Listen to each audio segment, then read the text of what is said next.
Home testing kits have become really popular recently. We know that foods cause a lot of challenges for people, lots of symptoms that could be allergy, could not be. So we understand that people are looking for an answer and trying to figure out, could this actually be something I'm allergic to?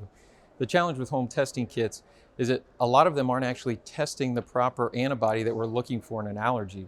Most home testing kits are actually looking for immunoglobulin G, something called IgG, to foods, rather than what really causes an allergy, which is IgE or immunoglobulin E.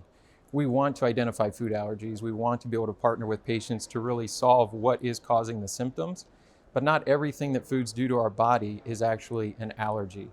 We'd recommend either skin testing or sometimes blood testing that we can do in our allergy office to really get to the answer and make sure that we have a proper diagnosis. The challenge with the food testing at home, the kits that you can order, is that you may have some results that are difficult to interpret. You may think they're positive, and then it may end up with a restrictive diet from essential food proteins and things that kids should be getting and even adults should be getting. And if we limit those without a true allergy, we're actually causing more problems than we're solving.